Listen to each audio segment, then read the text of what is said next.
Hi guys! Today I'll show you how to make classic bread pudding. An easy caramel sauce is perfect poured on top of this delicious bread pudding, and I'll show you how to make that as well. Of course, this is a very simple recipe with just a few ingredients. The dessert looks and tastes like so much more work than it actually was. All the ingredients are listed below. We'll need 2 tablespoons of unsalted butter, 4 large eggs, half a cup of white sugar, 2 cups of whole milk, vanilla extract, ground cinnamon, a few grates of nutmeg, and the zest of 1 orange. For the bread, this is 6 cups. Use any kind of bread. I'm using white bread and rolls. The bread has been in the refrigerator for a few days. I didn't toast it or leave it out. Cut the bread into cubes with a serrated knife. I measured 6 cups in this measuring cup. Heat your oven to 350 degrees Fahrenheit or 180 degrees Celsius. Pour the milk into a saucepan, add the butter and sugar.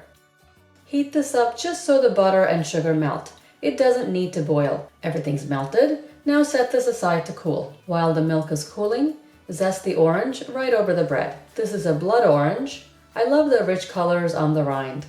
You can use any type of orange. Since I'm making plain bread pudding, the orange zest is really necessary to give the pudding a bright flavor. You can add raisins or nuts to this recipe if you like. A few grates of nutmeg,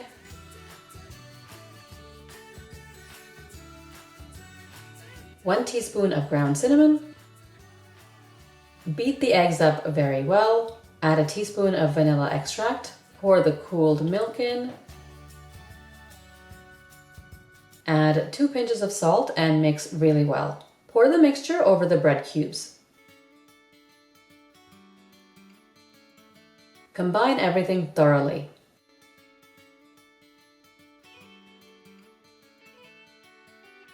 Leave this aside to soak for 15 minutes. If you're using stale bread or heartier bread, soak for longer, about 1 hour. Butter a baking dish. Pour the mixture in and spread out evenly.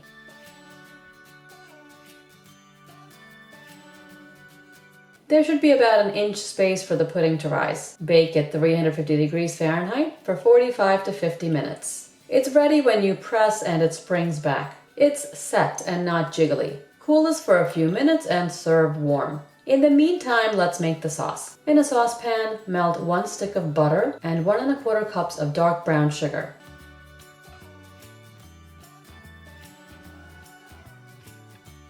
Add a pinch of salt and half a cup of heavy cream. Whisk constantly and boil for 3 minutes.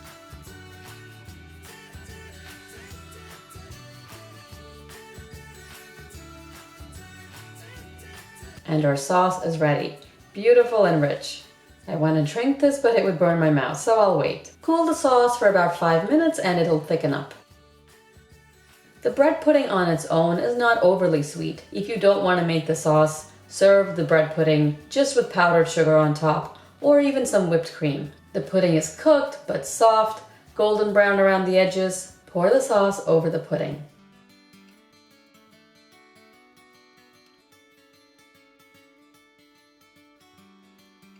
The orange flavor really comes through. It's soft, sweet, everything a bread pudding should taste like. The sauce is buttery and sinful. That's the only word that comes to mind. Bread pudding is supposed to be a sweet dessert, but some puddings are sickeningly sweet and you can barely eat a small amount. Even with the sauce poured over top, this recipe is the right amount of sweetness for me. I always serve the sauce on the side because people can pour the amount they like on top of the pudding. Another thing you can do is poke holes on top of the entire bread pudding and pour half the sauce all over while it's warm. Then serve it in individual bowls, and people can add more sauce if they like. Either way, it's a sweet, comforting dessert that everyone will enjoy. I took 1 spoonful and ended up eating the whole bowl pretty quickly. Once that buttery sweet sauce hits your tongue, you can't stop yourself. It's addictive. That's why I call it simple. It's okay though, you're not eating this every day. Make this and tell me what you think in the comments below. Subscribe and I'll see you next time. Thanks for watching.